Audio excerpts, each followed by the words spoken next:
I've started thinking about the cell as a universe.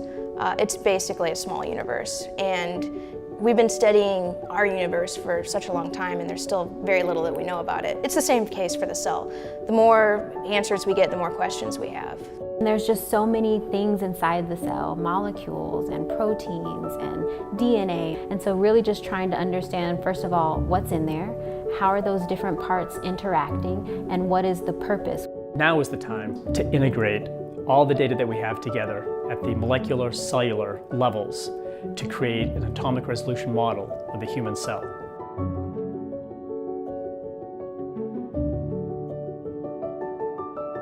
The Pancreatic Beta Cell Project is a consortium-led open source effort in order to combine different types of data together from different researchers so that we can build this atomic resolution model of the cell. Well, a cell is basically a collection of atoms. Atoms make up molecules, molecules make up everything that we see. If we can figure out the locations of all of these atoms and molecules in a cell, the idea is that we should then be able to predict how the cell will behave. Our ultimate goal is to understand everything that goes into a pancreatic beta cell. What are all of the components in these cells? How do they work together? How do they talk to each other? The pancreatic beta cell is the type of cell that, after you eat, detects the fact that you have lots of glucose in your blood, and it secretes insulin in response to that glucose that allows the body then to maintain homeostasis. If you're really wanting to look at the cell, you want to look at all the molecules that are in the cell, how they interact, how they change under different conditions. And that's not something you're going to get by only knowing the structure of one molecule. It's interesting because understanding the structure of a complex cell like the beta cell involves bringing lots of different people together with lots of expertise and experience.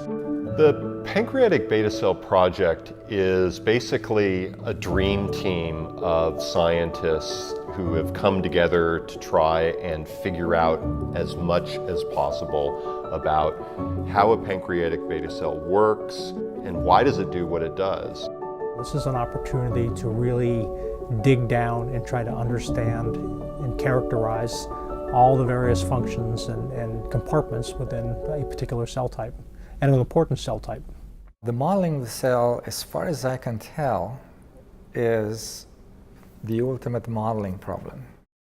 Our job here really is not to solve everything by ourselves. It's to integrate information from all these different expertises into one coherent model. We need X-ray tomography, electron tomography, mass spec-based proteomics, computational biology, structural biology, X-ray crystallography, as well as electron microscopy.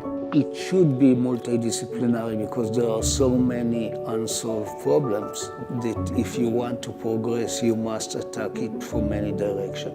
It is a grand challenge.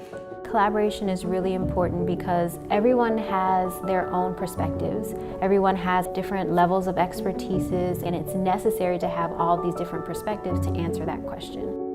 Well, the dynamics of collaboration really can bring out the best in each team member, because there's nothing like having a collaborator that comes from a different vantage point to point out when the emperor has no clothes.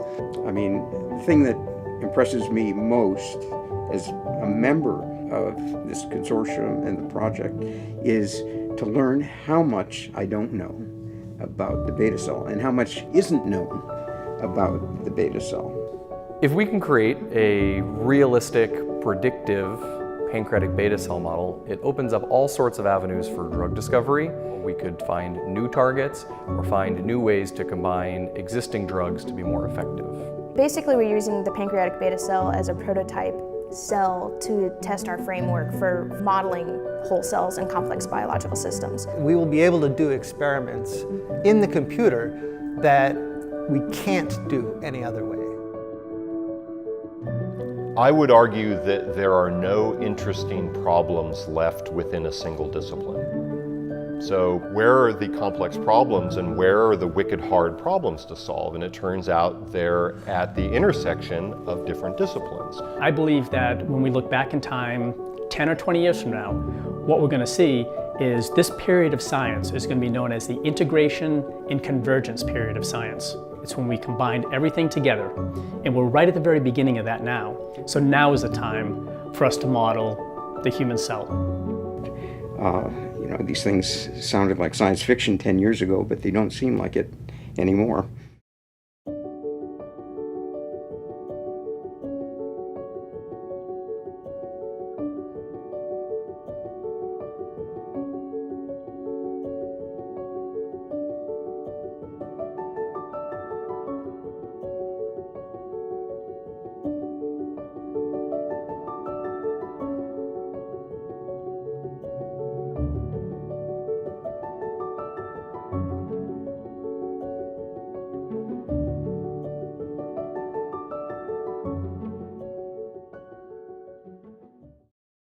I'm a modeler. Why wouldn't I want to have the most difficult modeling problem on my desk?